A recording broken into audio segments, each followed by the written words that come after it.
नमस्कार, मैं हूं आपके साथ मयंक। आज 13 तारीख है और देखिए ईरान और अमेरिका के बीच डील को लेकर तमाम खबरें देखी होंगी आपने, तमाम चर्चाएं देखी होंगी।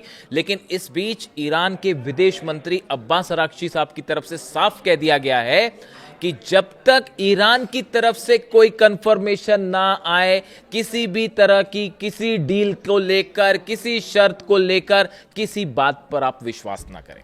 तमाम बातें दिख रही हैं कि कई ये डील हो रही है, वो डील हो रही है, ये शर्त है, वो शर्त है, जबकि हकीकत ये है कि अभी जो असल मुद्दे हैं उन पर दूर दूर तक कोई चर्चा ही नहीं हुई है।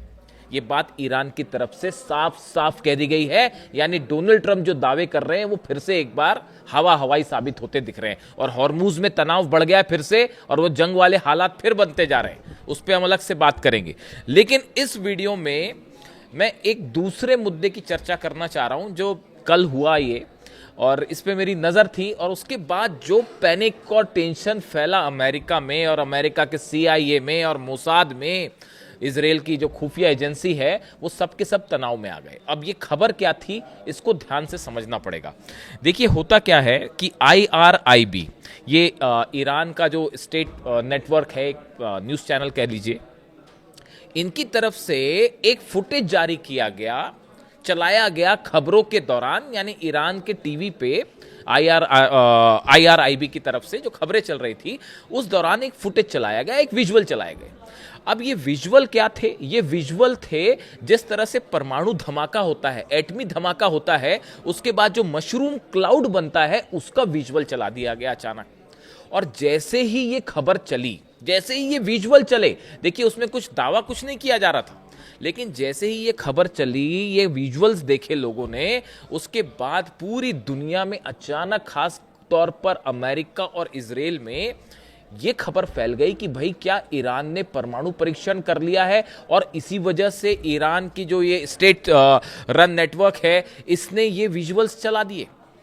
इस तरह की खबरें फैल गई और अचानक जितने न्यूक्लियर एक्सपर्ट्स हैं, साइंटिस्ट हैं, IAEA हो, CIA हो, वॉशिंगटन हो, पेंटागन हो, सब में ये हलचल शुरू हो गई कि भाई अचानक ईरान के सरकारी चैनल पे ये परमाणु धमाके के विजुअल्स कैसे चल गए।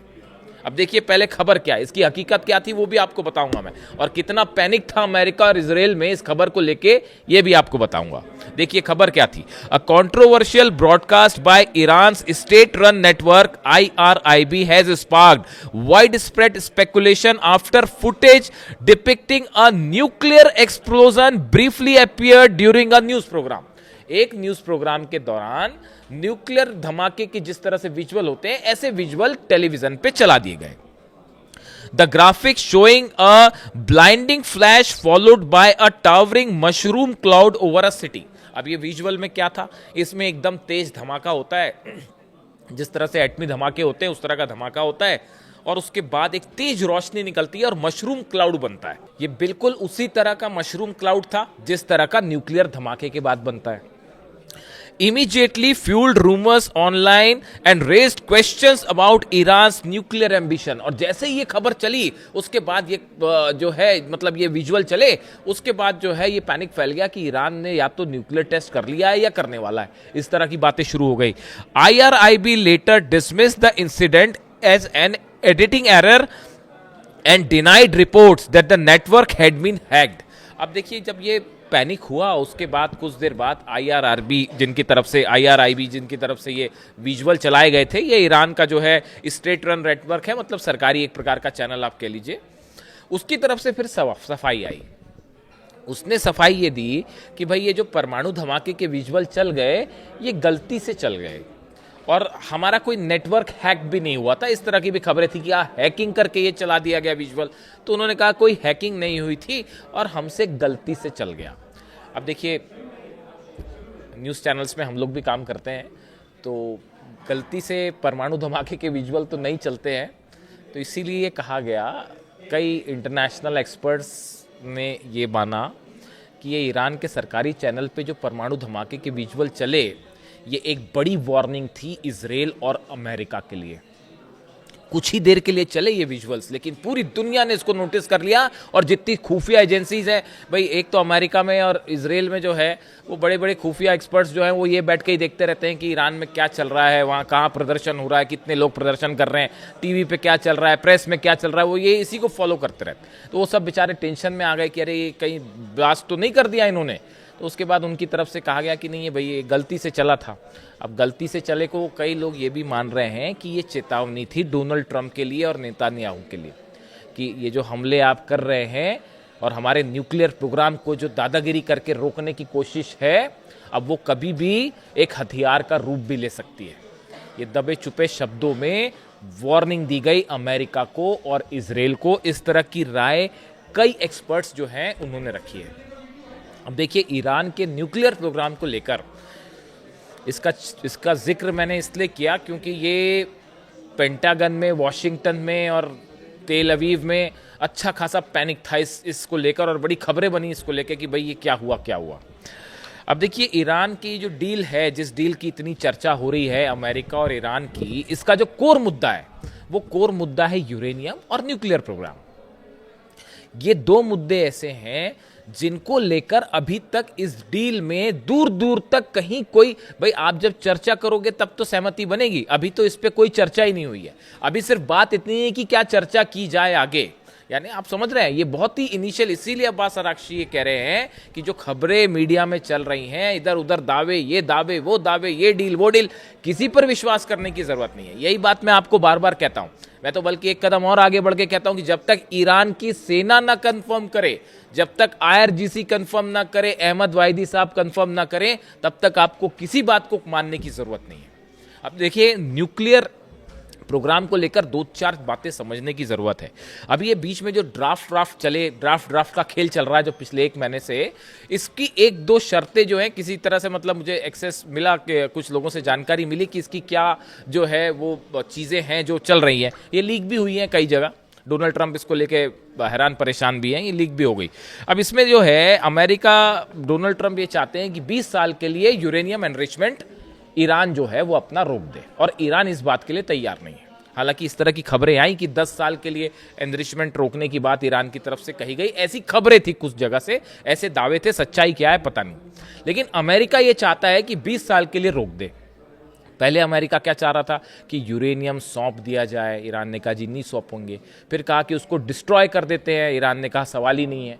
फिर यह हुआ कि अच्छा चलो कोई बात नहीं, तो फिर आप 20 साल के लिए एनरिचमेंट को रोक दीजिए।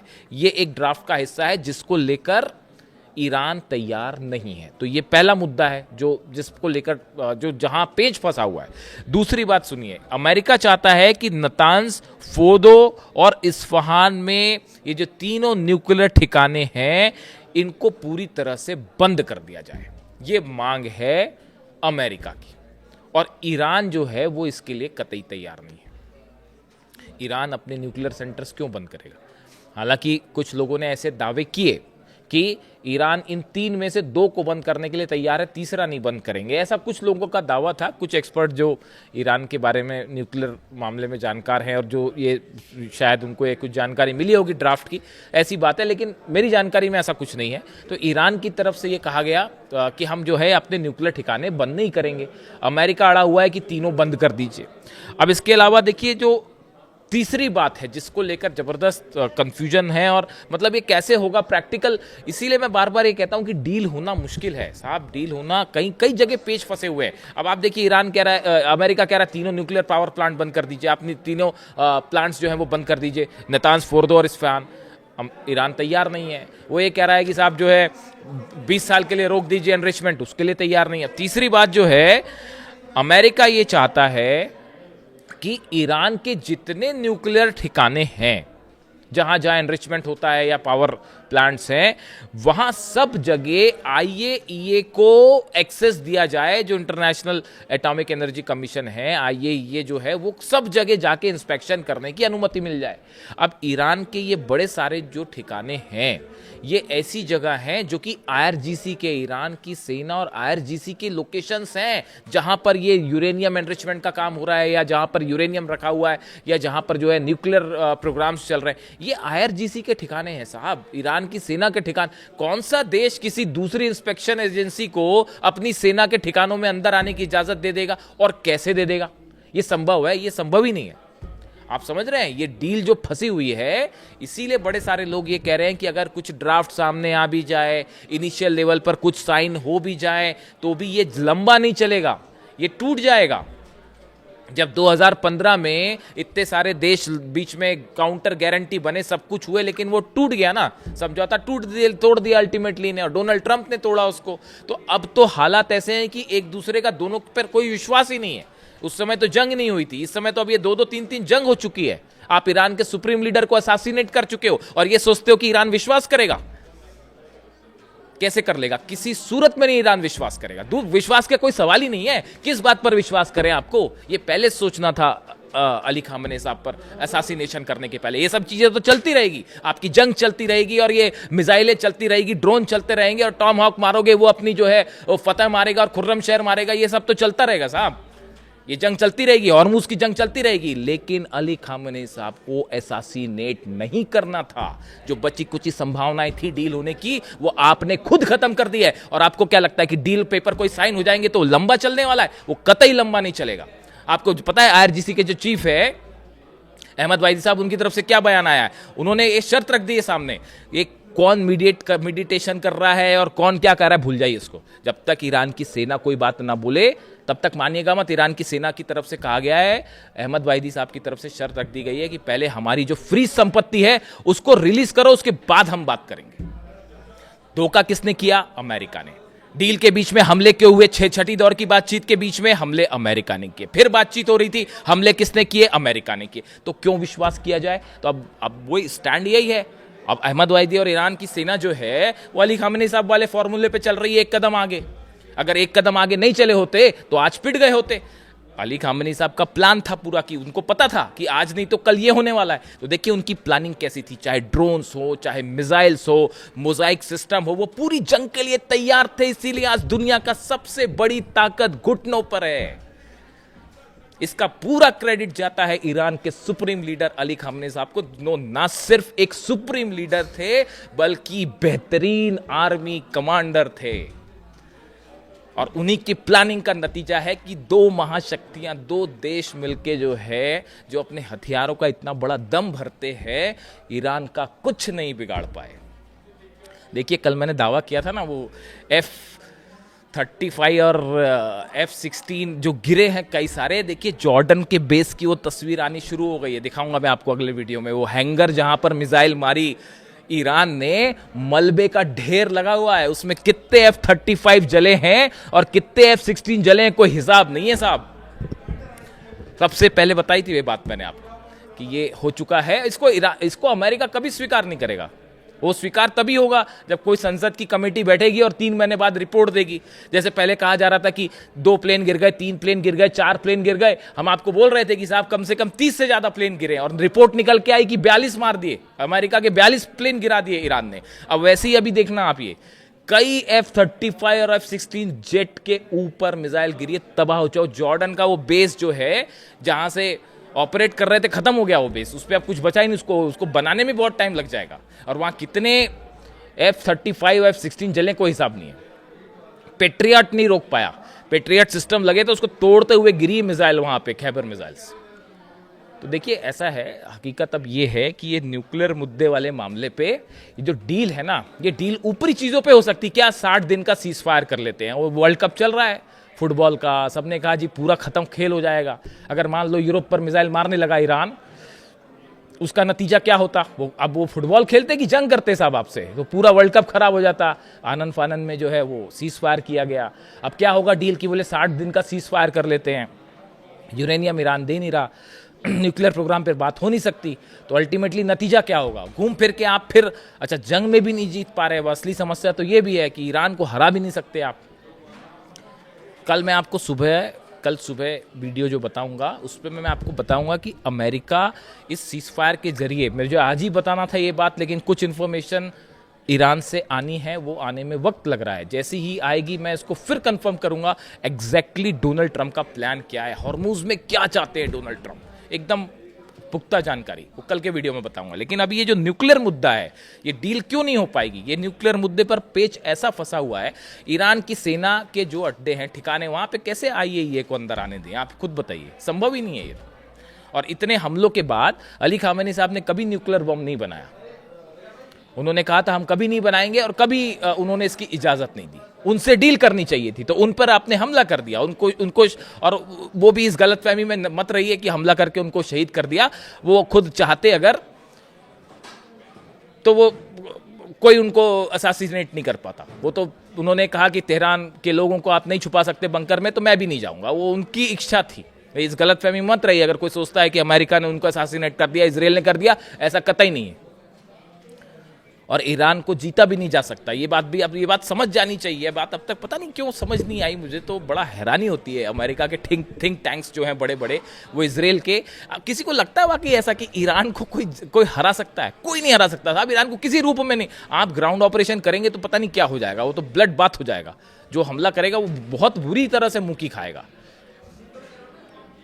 तो अब ऐसे हालात में इन सब, अब देखिए इसीलिए जो है नॉर्थ कोरिया ने जो है, किम जोंग उन ने न्यूक्लियर टेस्ट कर लिया। अब बोला कि भैया आप करो अब हमले, हम बताते हैं आप पे। और वो तेजी से आर्सेनल बढ़ा भी रहा है। अब वो देखिए, वो हकीकत ये है, आपको बताएं, जैसे ये ईरान पर हमला हुआ उसके बाद से वो नॉर्थ कोरिया ने अपने न्यूक्लियर बॉम्ब बनाने की जो स्पीड है वो दुगनी कर ली है। मतलब वो मिसाइल्स भी बना रहा है, बॉम्ब्स भी बना रहा है, सब कुछ बड़े तेजी से चल रहा है। और वहाँ पे कई सारे न्यूक्लियर जो है वो चल रहे हैं। अच्छा, एक और बड़ी इंटरेस्टिंग जानकारी ये भी है, कई तरह की इस तरह की रिपोर्ट से बात भी कह रही हैं कि नॉर्थ कोरिया में जो न्यूक्लियर प्रोग्राम चल रहे हैं, इनरिचमेंट सेंटर्स चल रहे हैं, उनका बड़ा ईरान कनेक्शन भी हो सकता है। यानी इस तरह के भी दावे हैं कई कि जो ईरान का यूरेनियम है, ये हो सकता है कि उसका इनरिचमेंट प्रोग्राम जो है नॉर्थ कोरिया में चल रहा हो। या इस तरह की भी बातें हैं कि नॉर्थ कोरिया में कोई बड़ा न्यूक्लियर एटॉमिक प्रोग्राम चल रहा है जो कि ईरान का है और चल नॉर्थ कोरिया में रहा है। ये इस तरह से कई खुफिया रिपोर्ट्स हैं CIA की और मोसाद की। यानी ऐसी सूरत में आप देखिए, चाइना, रशिया, रूस का नेटो को लेकर क्या हाल है, वो तो एटॉमिक फ्लैश पॉइंट पर बैठे हुए हैं। और चाइना और रशिया किसी सूरत में ईरान का साथ नहीं छोड़ेंगे। और ईरान को अगर कभी भी ऐसी सिचुएशन पड़ी तो वो हमेशा ये बात श्योर करेंगे कि जो आर्म्स हैं, एम्यूनिशन है, मिसाइल्स को लेकर कई बार मुझसे पूछा जाता है कि भाई ईरान के पास कितनी मिसाइल्स बची हैं, क्या खत्म तो नहीं हो रही हैं? इसकी संख्या कोई नहीं जानता कितनी है। खत्म होना तो छोड़िए, वो 48 घंटे में उसने जॉर्डन, बहरीन और कुवैत में जो धुआं किया है कतर में, उससे आप अंदाज लगा लीजिए कि क्या हालात है। और ऐसे में रशिया और चाइना कभी ये आर्म एम्यूनिशन सप्लाई कम नहीं होने देंगे। यानी ये जो डील की बातें हैं तमाम, ये बहुत दूर की कौड़ी है। अगले वीडियो में एक और बड़ा खुलासा कल सुबह मैं करूंगा। वीडियो कैसा लगा कमेंट करके ज़रूर बताइए। Thank you so much.